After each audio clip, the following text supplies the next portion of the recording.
इसमें ना डिटेंशन में भी कभी कभी क्या होता है, कुछ कुछ बहुत खतरनाक होते हैं जिनको डिटेंशन रखना बहुत जरूरी होता है। समझ में आ गया कि नहीं? डिटेंशन उस सबको, तो उसको डिटेंशन में पीटना भी जरूरी है। तो केवल गिरफ्तार करके नजरबंद कर देना या हाउस अरेस्ट कर देना बड़ी बात नहीं है, कचर कचर के पीटना भी जरूरी है। तो इसमें कई सारा संशोधन किया गया। किस लिए? कचर के पीटने के लिए। कैसे पीटने के लिए? कचर के पीटने के लिए डिटेंशन में। इसमें 6 गो नियम लाया था यहां पर, एक से एक खतरनाक। सबसे खतरनाक था आपका armed forces special power act, AFSPA कानून। ये अक्सर न्यूज़पेपर में सुनते होंगे आप, आसफा का।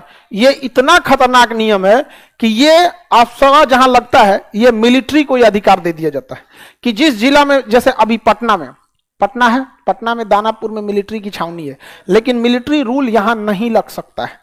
यहां पुलिस आएगी तो पुलिस, यहां मिलिट्री को भी पुलिस से परमिशन लेना पड़ेगा। कुछ यहां मिलिट्री किसी के घर की तलाशी नहीं ले सकती। तलाशी लेने का अधिकार किसको है? पुलिस।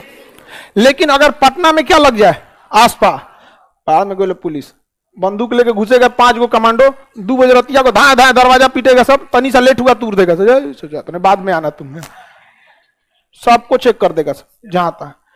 ये बहुत खतरनाक, ये आर्मर्ड फोर्सेस को दिया जाता है। लेकिन इसमें कई सारे मिसयूज हो गए, यहाँ पे कई सारे क्या हो गए? मिसयूज।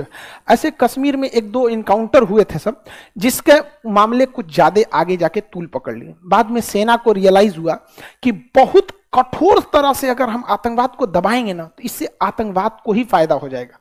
क्योंकि जब हम बहुत कठोरता से दबाते हैं ना, तो ऐसा हो सकता है कि क्रॉस फायरिंग में हम गोली मारे, किसी और को लग जाए, किसी और को जानबूझ के ना मारे, बट क्रॉस फायरिंग में हो सकता है। और इसी का मुद्दा उठा लेंगे आतंकवादी की, बताओ इसने क्या किया था, जो तुमने क्या किया, मार दिया।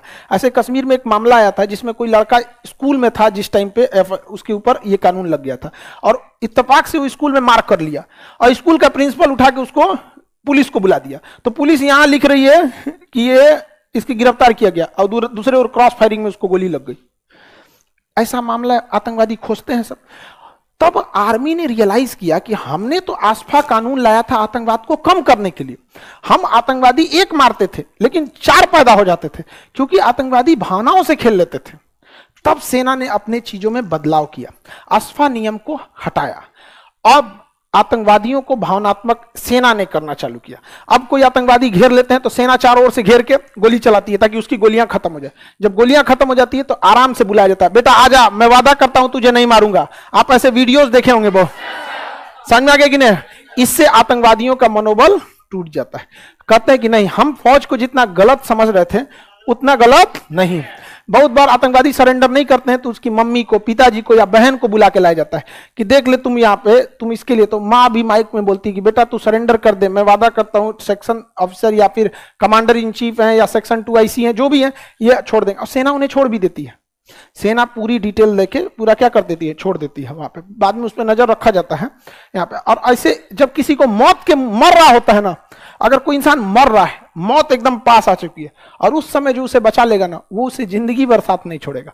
तो एकदम सेना के हाथ में बंदूक था, और तब सेना जब छोड़ती है कहती देखो अगर ये बंदूक तुम्हारे हाथ में रहता ना, तुम हमें मार देते, लेकिन मेरे हाथ में, हम चाहे तो तुम्हें मार देंगे, लाश भी नहीं मिलेगा घर में, लेकिन हम तुम्हें जिंदा लौटा रहे हैं। ये फर्क होता है एक पाकिस्तानी एक हिंदुस्तानी में। तो इसका काफी पॉजिटिव इफेक्ट पड़ा। इसका क्या होगा, काफी पॉजिटिव इफेक्ट पड़ा।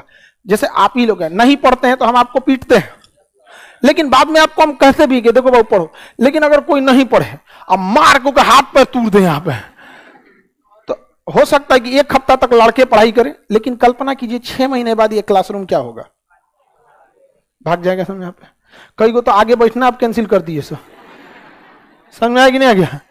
यहाँ आप लोग का ही बंद हो जाए। अब समझ में आ रहा है कि नहीं आप? आर्मी में सेक्शन 2 IC रैंक कौन होता है? सेकेंड इन कमांड होता है। किसी भी चीज का सेकेंड इन कमांड होता है, second in command 2 IC। Company 2 IC, section 2 IC, किसी भी चीज का 2 IC होता है। क्या हुआ जी तुमको, चक्कर आने लगा? जाओ जाओ जल्दी जल्दी खोलो। इस हॉल में ही जल्दी जल्दी खोलो। देखो जी इसको चक्कर आ गया, आगे बढ़े।